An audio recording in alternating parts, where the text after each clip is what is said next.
Olá, bem-vindo ao nosso estudo de doutrina online, estudo das quartas-feiras. Hoje, dia 9 de junho de 2021, nós estudaremos o livro de Apocalipse, continuaremos a estudar o livro.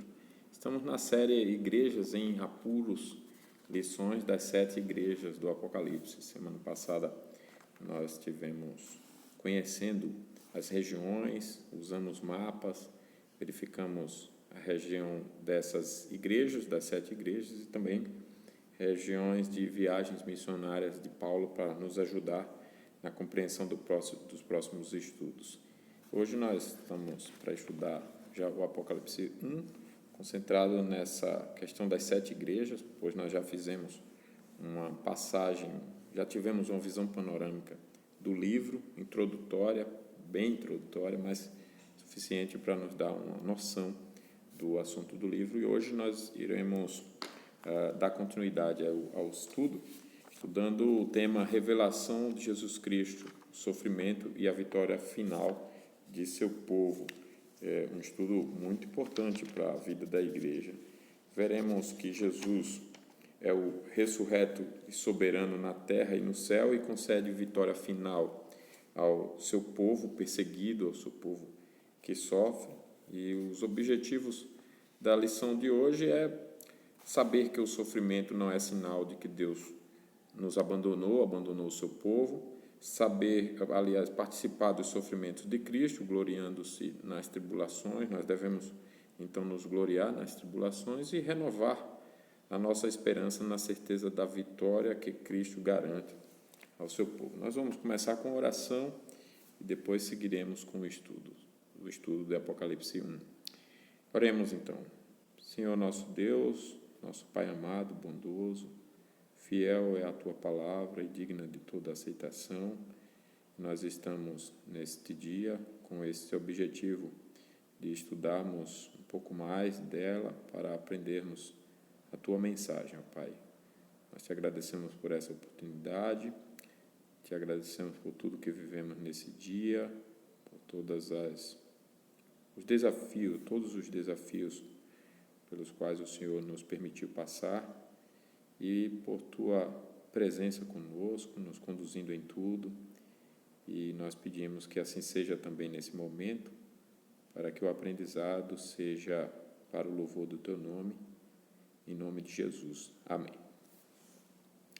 Apocalipse é um livro que as pessoas entendem, consideram, muitos, têm um entendimento de que Apocalipse fala de destruição, de catástrofes naturais, de fim do mundo. E realmente nós temos vivido aí um problema atrás do outro. A humanidade vem colecionando sofrimentos, experimentamos enfermidades, experimentamos injustiças, experimentamos guerras, pobrezas e todo tipo de sofrimento. E muitos dizem, olha, é o fim do mundo, é o fim do mundo. E Jesus anunciou realmente sobre esse fim do mundo, mas qual deve ser a visão? O que é que realmente o livro fala? Qual deve ser a visão da igreja? A Bíblia fala sobre fim do mundo. No Apocalipse, ela fala dessa forma, o livro fala de um tempo sem esperança, ou a palavra de Deus, a mensagem de Deus no livro é justamente uma mensagem de esperança. É o que nós vamos ver no estudo de hoje. Deus tem que tipo de palavra para o seu povo? Nós temos então a leitura, o texto base, aí, a leitura do capítulo 1 de Apocalipse.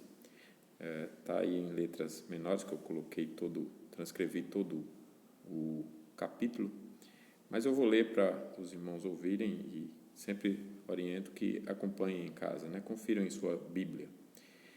Então, vamos ler aqui o texto. Diz assim: Revelação de Jesus Cristo que Deus lhe deu para mostrar aos seus servos as coisas que em breve devem acontecer e que ele, enviando por intermédio do seu anjo, notificou ao seu servo João, o qual atestou a palavra de Deus e o testemunho de Jesus Cristo quanto a tudo o que viu. Bem-aventurados aqueles que leem e aqueles que ouvem as palavras da profecia e guardam as coisas nela escritas, pois o tempo está próximo. João, às 7 igrejas que se encontram na Ásia, graça e paz a vós outros, da parte daquele que é, que era e que há de vir, da parte dos 7 Espíritos que se acham diante do seu trono, e da parte de Jesus Cristo, a fiel testemunha, o primogênito dos mortos e o soberano dos reis da terra. A aquele que nos ama, e pelo seu sangue nos libertou dos nossos pecados e nos constituiu reino, sacerdotes para o seu Deus e Pai, a ele a glória e o domínio pelos séculos dos séculos. Amém. Eis que vem com as nuvens, e todo olho o verá, até quantos o traspassaram, e todas as tribos da terra se lamentarão sobre ele. Certamente. Amém. Eu sou o Alfa e o Ômega, diz o Senhor Deus, aquele que é, que era e que há de vir, o Todo-Poderoso. Eu, João, irmão vosso e companheiro na tribulação, no reino e na perseverança, em Jesus, achei-me na ilha de Patmos, por causa da palavra de Deus e do testemunho de Jesus. Achei-me em espírito, no dia do Senhor, e ouvi por detrás de mim grande voz, como de trombeta, dizendo: o que vês, escreve em livro e manda às 7 igrejas: Éfeso, Esmirna, Pérgamo, Tiatira, Sardes, Filadélfia e Laodiceia. Voltei-me para ver quem falava comigo, e voltado, vi 7 candeeiros de ouro, e no meio dos candeeiros um semelhante a filho de homem, com vestes talares e cingido à altura do peito, com uma cinta de ouro. A sua cabeça e cabelos eram brancos como a alva lã, como neve, os olhos como chama de fogo, os pés semelhantes ao bronze polido, como que refinado numa fornalha, a voz como voz de muitas águas. Tinha na mão direita 7 estrelas, e da boca saía-lhe uma afiada espada de 2 gumes. O seu rosto brilhava como o sol na sua força. Quando o vi, caí a seus pés como morto. Porém, ele pôs sobre mim a mão direita, dizendo: não temas, eu sou o primeiro e o último, e aquele que vive. Estive morto, mas eis que estou vivo pelos séculos dos séculos, e tenho as chaves da morte e do inferno. Escreve, pois, as coisas que viste, e as que são, e as que hão de acontecer depois destas. Quanto ao mistério das 7 estrelas que viste na minha mão direita, e aos 7 candeeiros de ouro, as 7 estrelas são os anjos das 7 igrejas, e os 7 candeeiros são as 7 igrejas. Muito bem, texto bastante interessante também, riquíssimo, né? Cheio de linguagens simbólicas, como nós já vimos quando estudamos uma introdução ao livro de Apocalipse. Então está aí nosso mapa, já utilizamos pela 3ª vez com esse estudo, e observando aí a região das 7 igrejas, e quais são as 7 igrejas, e as palavras destacadas, os versos, as palavras das cartas a essas 7 igrejas, são palavras do próprio Cristo para essas igrejas. Só lembrando, então, aí, nós já citamos as igrejas, quais são. Então, Apocalipse 1:1 começa assim: revelação de Jesus Cristo, que Deus lhe deu para mostrar aos seus servos as coisas que em breve devem acontecer, e que ele, enviando por intermédio do seu anjo, notificou ao seu servo João. Apocalipse é a primeira palavra que aparece no livro, significa desvelar, tirar o véu, ou, como trazemos para o português brasileiro, revelação. Esse é o mesmo radical grego usado na Septuaginta, que é a tradução da Bíblia hebraica para o grego, do livro de Levítico 18, versos 6 ao 19, que fala lá para o descobrimento da nudez. Então, é trazido esse entendimento para cá, usado esse mesmo sentido da Septuaginta para essa palavra revelação, né? Como se tirando a vestimenta, descobrindo a nudez. Apocalipse não é apenas, como comumente imaginamos, o registro de eventos sobre destruição, tais como desastres naturais ou barbáries. Antes, o livro contém a exposição da mensagem de Deus e de seu reino, Contudo, quem é capaz de revelá-la? No capítulo 5, João chora por perceber que ninguém foi achado digno de abrir o livro e quebrar os selos. A resposta de um dos anciãos foi: não chores, eis que o leão da tribo de Judá, a raiz de Davi, venceu para abrir o livro e os seus 7 selos. Temos aqui, portanto, a revelação do Messias da linhagem real de Davi, o leão da tribo de Judá. A forma apocalíptica era um tipo específico de literatura que se tornou popular na visão do mundo judaico do século II a.C., e a literatura profética do Antigo Testamento, tais como os escritos de Daniel, Ezequiel, Isaías, Zacarias e Salmos, era o material usado para compor esse gênero apocalíptico. Uma das características dessa literatura é a de um visionário que relata como recebeu uma revelação de Deus. É baseada na antiga crença judaica em que a esfera de ser e operação de Deus, que é o céu, a esfera de ser e operação de Deus, que é o céu, compreendida como o céu, e nossa esfera, a esfera humana, que é a terra, não são, afinal, separados por um grande abismo. Isso quer dizer que Deus está presente e continua agindo na história. O Deus de Israel não está em silêncio, antes deu autoridade a Jesus Cristo para mostrar aos seus servos as coisas que em breve devem acontecer e que ele, enviando por intermédio do seu anjo, notificou ao seu servo João, o qual atestou a palavra de Deus e o testemunho de Jesus Cristo quanto a tudo o que viu. Então, nós temos aqui o primeiro ponto da nossa lição: felizes os que leem e os que ouvem. João descreve a si mesmo como servo que dá testemunho da palavra de Deus, de onde vem a palavra mártir, a palavra testemunho. Nesse sentido, o testemunho cristão envolve viver disposto ao julgamento, ao sofrimento e à morte para testemunhar da ressurreição de Jesus Cristo às nações, como está lá em Filipenses 3, versos 10 e 11. No verso 3 de Apocalipse 1, João escreve a primeira das 7 bem-aventuranças presentes no livro. João descreve seu livro como uma profecia, um termo que ele repete 7 vezes. A referência é ao texto escrito que João produz, como essa profecia deveria ser lida publicamente em voz alta nas igrejas da Ásia. Felizes serão os que derem ouvidos à revelação do reino de Deus. Nesse contexto, profecia não se refere à predição de eventos futuros, mas à procedência divina dessa revelação. João é o profeta que tem acesso ao conselho secreto de Deus. Ele olha por trás do véu e dá testemunho do que viu e ouviu.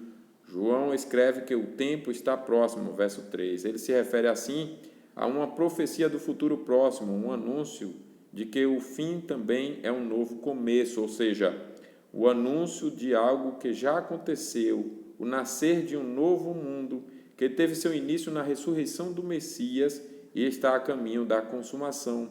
1 Coríntios 15, versos 24 e 25. No segundo ponto, nós temos a saudação às 7 igrejas da Ásia.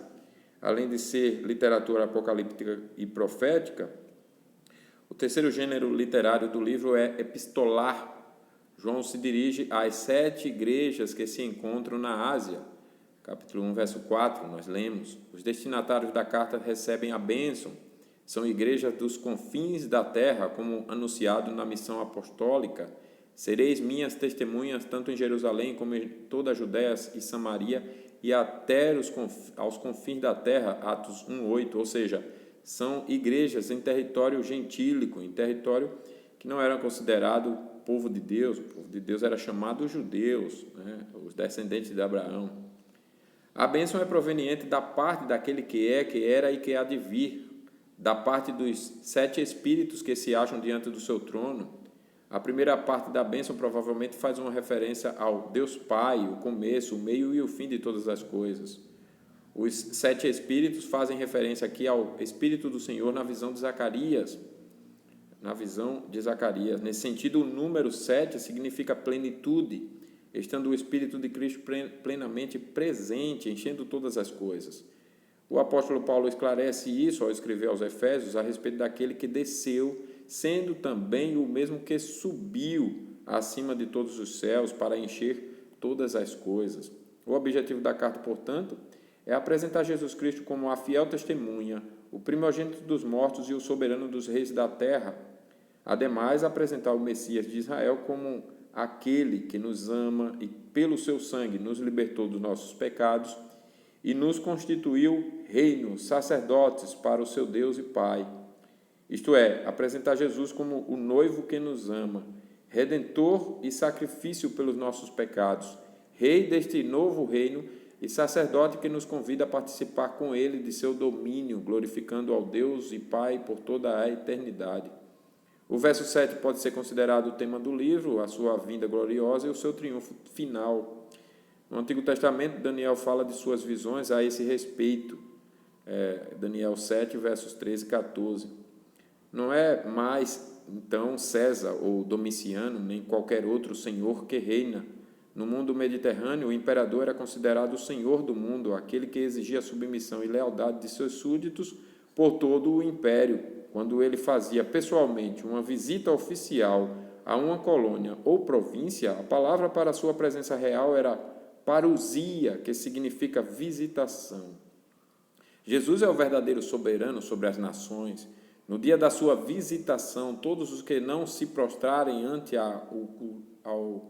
o crucificado, traspassado pelas nossas transgressões, se lamentarão por causa dele. Quem afirma isso é o Alfa e o Ômega, referência à primeira e à última letra do alfabeto grego, demonstrando que o plano do Todo-Poderoso se concretizará, porque essas palavras são fiéis e verdadeiras. Então, nós já vimos 2 pontos importantes: felizes os que leem e os que ouvem, o que isso significa, e a saudação às 7 igrejas. E agora as 7 igrejas da Ásia. E agora o terceiro ponto, que é a visão de Jesus ressurreto. João tem uma visão de Jesus ressurreto. Essa é uma coisa gloriosa. A Bíblia, sempre que descreve Deus se apresentando para a criatura, é algo realmente de tirar o fôlego. João se apresenta como irmão vosso e companheiro na tribulação, no reino e na perseverança em Jesus. É de suma importância observar o pano de fundo da escrita desse livro. O autor está exilado na ilha de Patmos por causa da palavra de Deus e do testemunho de Jesus, e escreve uma carta circular às igrejas da Ásia que estão passando por dificuldades derivadas de perseguições. João os conforta, anima, repreende e principalmente os encoraja ao testemunhar suas visões da realidade divina que já entrou no tempo presente e entrará definitivamente neste mundo no futuro. Sua visão se dá no dia do Senhor, possível referência aos encontros dos primeiros cristãos no domingo, primeiro dia da semana, como sinal da ressurreição e da nova criação. João estava no Espírito, isto é, provavelmente liderando o serviço de adoração ao Senhor, quando diante da assembleia, Jesus o chama e lhe ordena que escreva suas visões em um livro e o envia às 7 igrejas. Olha só o plano de fundo, Jesus aparece ali, o Deus encarnado aparece para ele. Ao virar-se, João descreve a sua visão de Jesus ressurreto. A linguagem descrita de João é de tirar o fôlego. As imagens vívidas dessa revelação fazem alusão a diversos elementos presentes no Antigo Testamento, e o próprio Jesus retira o véu de sobre alguns mistérios para nos auxiliar na compreensão das coisas que João viu, as coisas que são e as que hão de acontecer depois destas. Antes que João veja Jesus no meio dos candeeiros, ele vê os próprios candeeiros, que representam as 7 igrejas. Percebe-se que a primeira visão é um vislumbre da igreja, uma visão dos candeeiros, não do guardião dos candeeiros. O ponto aqui é que chegamos a conhecer Jesus quando primeiro conhecemos seu corpo visível no mundo. Neste lugar que nos remete ao tabernáculo ou ao templo, está um semelhante a filho de homem, com vestes talares e cingindo a altura do peito com uma cinta de ouro. A sua cabeça e cabelos eram brancos como a alva lã, como neve, os olhos como chama de fogo, os pés semelhantes ao bronze polido, como que refinado numa fornalha, a voz como voz de muitas águas. Tinha na mão direita 7 estrelas, e da boca saía-lhe uma afiada espada de 2 gumes. O seu olho brilhava como o sol na sua força. Jesus está presente com e na igreja, sustentando-a e intercedendo por ela, fazendo com que sua chama não se apague. Como afirma Austin Farrer, Jesus é o vaso de óleo que abastece as lâmpadas. Ele é o ungido, cuja unção e iluminação pelo Espírito flui para as igrejas. Ao vê-lo, João fica estarrecido, a mesma experiência que Moisés teve diante da sarça ardente, que teve Jacó quando lutou durante toda a noite com o anjo de Deus, e que Jó viveu quando Deus lhe falou através de um redemoinho. C.S. Lewis descreve essa experiência estarrecedora no livro O Leão, a Feiticeira e o Guarda-Roupa, sobre a possibilidade de as crianças se encontrarem com Aslan, o leão. Se conseguir, C.S. Lewis diz, se conseguir manter-se em pé diante dele, olhá-lo cara a cara, já é o caso para dar-lhe os parabéns. Porque se alguém chegar na frente de Aslan sem sentir medo, ou é o mais valente de todos, ou então é um completo tolo. Mas ele é tão perigoso assim? Perguntou Lúcia. Perigoso? Disse o senhor Castor. Então não ouviu o que a senhora Castor acabou de dizer? Quem foi que disse que ele não era perigoso? Claro que é, perigosíssimo, mas acontece que é bom. Ele é rei. Disse e repito. Ao deparar com o Rei dos Reis e Senhor dos Senhores, João cai como morto. Contudo, Jesus o levanta com sua mão direita como o sinal de autoridade e o comissiona a enviar a mensagem às 7 estrelas, que são os anjos das 7 igrejas. Jesus o encoraja ao apontar para a sua vitória sobre a morte e o inferno, despojando os principados e as potestades, publicamente os expôs ao desprezo, triunfando deles na cruz. A vitória de Cristo é a vitória de sua morte e de sua ressurreição. Estive morto, mas eis que estou vivo pelos séculos dos séculos. O que Jesus está assegurando para João é: não tenha medo, João. Eu sou o primeiro e o último. Eu reino soberano. Toda a autoridade me foi dada no céu e na terra. Escreva sobre isso para o meu povo, e eu estou presente com ele. Em meio à perseguição, ao sofrimento e à morte, dê ao meu povo esperança. Para o cristão, o sofrimento é uma realidade. O próprio Jesus declarou a respeito disso: no mundo passais por aflições. Nos séculos 1 e 2 depois de Cristo, as aflições sofridas eram intensas. As acusações como insurreição, ateísmo, canibalismo e incesto eram feitas contra os cristãos. Foram tempos em que a igreja encontrou oposição feroz e muitos pagaram com a vida e o preço de serem fiéis ao Messias. Contudo, Jesus também afirma: tende bom ânimo, eu venci o mundo. As visões de João são uma revelação dessa vitória e da esperança que o cristão pode ter em meio às tribulações de um mundo que já está derrotado, mas ainda não totalmente. Por isso, não tema, pequeno rebanho. Eis que Jesus está convosco até a consumação dos séculos. Olha que mensagem maravilhosa nós encontramos no livro. Então, Apocalipse não fala de catástrofe. Essa não é a sua mensagem principal. A sua mensagem é uma mensagem de esperança para o povo de Deus. Então, irmãos, em meio ao sofrimento, angústia e aflição, tenhamos os olhos escatológicos, olhemos a realidade à luz da revelação de Cristo Jesus e vejamos o que está por trás do véu. Participemos dos sofrimentos de Cristo, gloriemo-nos na tribulação.